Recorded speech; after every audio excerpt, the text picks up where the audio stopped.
कहानी की शुरुआत में हम एमी नाम की एक लड़की को देखते हैं जो स्ट्रेचर पर एक डेड बॉडी को साथ लेते ही डॉक्टर सेथ के पास पहुंच जाते हैं, क्योंकि ये दोनों रात एक साथ ही हॉस्पिटल में गुजारते थे ताकि अपनी शिफ्ट पूरी कर सकें। उनका काम भी डेड बॉडीज को चेक करना होता है, जिसमें माहिर भी बहुत हो चुके थे। जहाँ पर ऊपर से हमें ये भी मालूम होता है कि एमी और सेथ एक दूसरे को पसंद करते हैं, लेकिन उन्होंने ये बात एक दूसरे को कभी भी नहीं बताई, जिसे कहने से सेथ तो बहुत ही डरता था। लेकिन एमी के अंदर हमें कुछ हौसला देखने को मिलता है, जिसके ऊपर से आज बर्थडे भी था और सेथ उसे वहीं पर ही अपने दोस्तों के पास जाने का कहता है ताकि वो इस रात को अपने साथियों के साथ गुजार सके, क्योंकि वो पहले से ही एमी का बर्थडे सरप्राइज प्लान कर चुका था, जो जाने से पहले खुद भी उसे एक सरप्राइज दे देता है, जिसे एमी ने कभी भी नहीं सोचा था, क्योंकि प्यार करना आसान बात तो बिल्कुल भी नहीं थी। जिसे वो साथ ले आने के बाद प्रोफेसर के पास भी पहुंच जाते हैं ताकि एक साथ केक काट सकें, जिसे देखकर वो तो बहुत ही हैप्पी हो जाता है, क्योंकि वो जानता था कि सेथ एमी से प्यार करता है, लेकिन बता पाना उसके लिए सबसे बड़ी मुश्किल बात है। लेकिन इसी बीच अब इनके लिए भी एक नई प्रॉब्लम पैदा हो चुकी थी, जो रेडियो सुनते बस हैरान ही हो जाते हैं, क्योंकि ब्लैकविल होटल में अब एक आदमी ने 9 लोगों को मार दिया था और इसी के साथ उसकी अपनी बॉडी भी वहीं पर मौजूद थी। जो सुनने के बाद एमी भी अपनी ट्रिप कैंसिल कर देते, क्योंकि वो अपने काम को लेकर बहुत ज्यादा सीरियस थी, जिसकी वजह से सभी फ्रेंड्स को कॉल करते ही मना कर देती है। और दूसरी तरफ प्रोफेसर भी सेथ को एमी से इजहार करने का कहता है, लेकिन वो बिल्कुल भी दिलेर नहीं था। जिनकी दूसरी तरफ अब रेस्क्यू वाले किलर को बचाने की पूरी कोशिश कर रहे थे, क्योंकि उसकी कुछ सांसें अब तक भी बाकी थी, लेकिन उनकी ये सारी मेहनत जाया हो जाती है, जिनका काम भी अपनी ड्यूटी को अच्छे तरीके से देना था।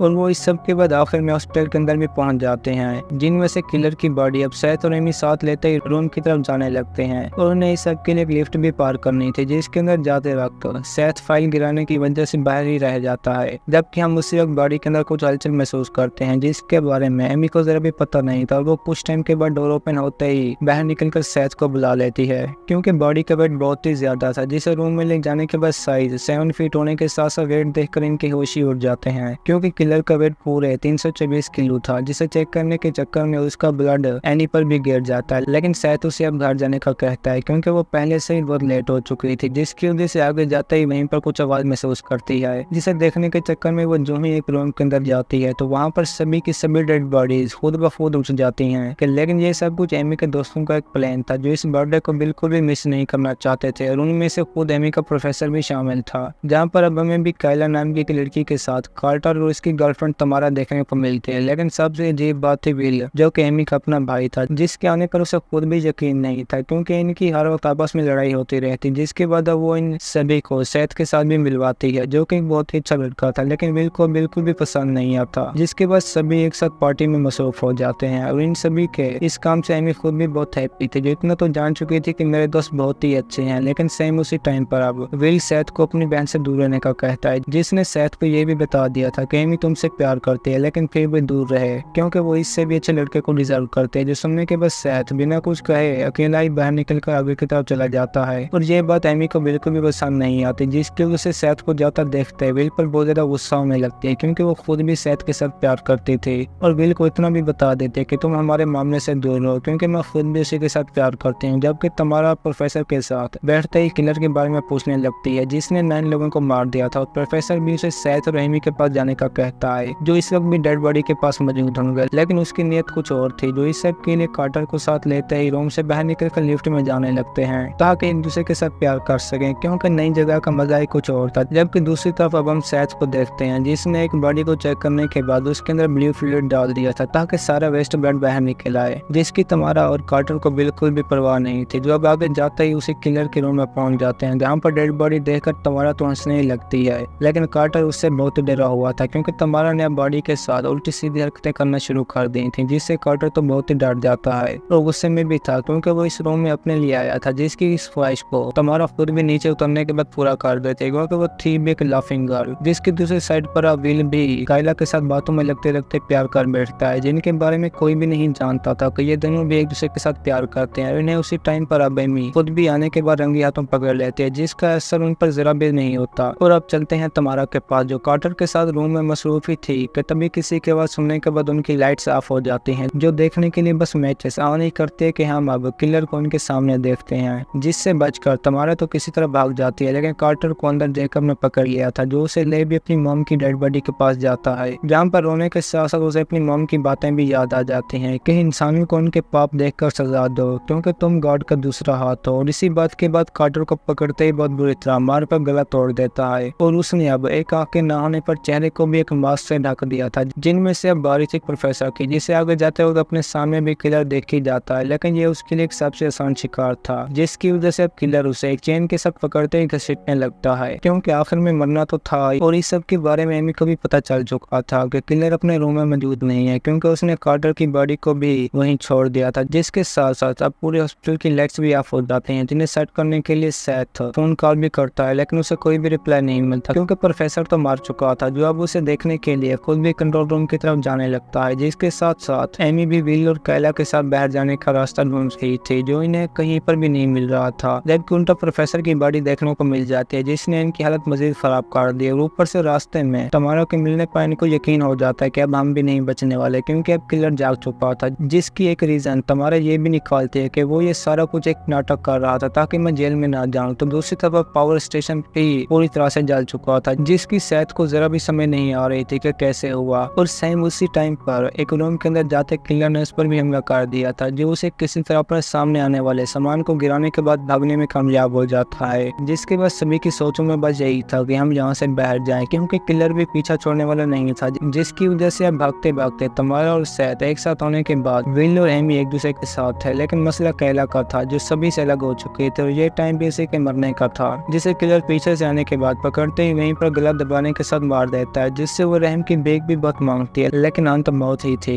और दूसरी तरफ अब सेथ को भी सभी डोर लॉक नजर आते हैं, जिनकी कीज भी जल्दी में उन्हें नहीं मिल रही थी, क्योंकि एग्जिट डोर भी चेन के साथ लॉक था। और ये भी अब किलर से डर कर एक रूम में जाकर छुप जाते हैं, जो पीछा करते पहुंच भी वहीं पर गया था। और पीछे पीछे एमी भी विल के साथ पहुंच जाते हैं, जो तमारा को बस देखकर मारने ही वाला था कि एमी उसी वक्त सामने आने के बाद किलर को उलझा देते हैं। जिससे मौका देखकर तमारा जो ही भागने लगती है, तो वो भी चालाकी के साथ उसे अपनी तलवार से मारकर गले को लग कर देता है। जो सब कुछ देखने के बाद विल भी मिरर तोड़कर सेथ को बाहर निकालते भागने में लग जाता है, क्योंकि वो जान चुके थे कि इस किलर से लड़ पाना बहुत ही मुश्किल है। जिसने कुछ टाइम बाद विल को भी पकड़ लिया था, जो उसे चाकू के साथ मारकर जख्मी भी कर देता है, लेकिन किलर को इसका जरा भी असर नहीं होता, जिसकी वजह से एमी को अपना भाई वहीं पर ही छोड़ना पड़ता है। लेकिन आगे जाने के बाद सभी रास्ते बंद थे, जिनमें से वो हर एक की चैन खोलते बस आगे ही बढ़ते जा रहे थे। और पहुंच भी उसी वक्त एक रूम के अंदर जाते हैं, जहाँ पर एमी विल को बंदा देखकर जो ही मौत खोलती है, तो किलर ने भी मौका देकर उन पर हमला कर दिया था, जिससे सेथ तो बहुत ही जख्मी हो जाता है। लेकिन आखिरकार बचकर दोनों आगे जाने लगते हैं, क्योंकि किलर ने विल को भी मार दिया था। जिसका सोचकर अब एमी भी कुछ डोर से बाहर निकलने के बाद रोने लगती है, जिसे सेथ दिलासा देकर वहीं पर एक खामोश करा देता है कि मैं हमेशा तुम्हारे साथ रहूंगा। और वो इस बात को सुनकर बहुत खुश भी हो जाते हैं। जो बस अब आगे जाने के बाद एक मेडिकल रूम में पहुंच जाते हैं, और एमी भी सबसे पहले सेथ की बैंडेज कर देती है ताकि उसका खून रुक जाए, और इन्हें वहीं पर विंडो से बाहर निकल कर जाने का रास्ता भी मिल जाता है। जिसके साथ सेथ आने से भी मना कर देता है, क्योंकि वो बहुत कमजोर हो चुका था। जिसकी वजह से एमी अकेली बाहर जाने के बाद कुछ टाइम गुजरते ही वापस आ जाते हैं, क्योंकि किलर बाहर भी इनके पीछे लगा हुआ था। जिसकी वजह से अब ये एक रूम से बाहर निकलकर जो ही दूसरे को खोलने लगते हैं, तो किलर ने उसी वक्त अब एमी को भी मार दिया था।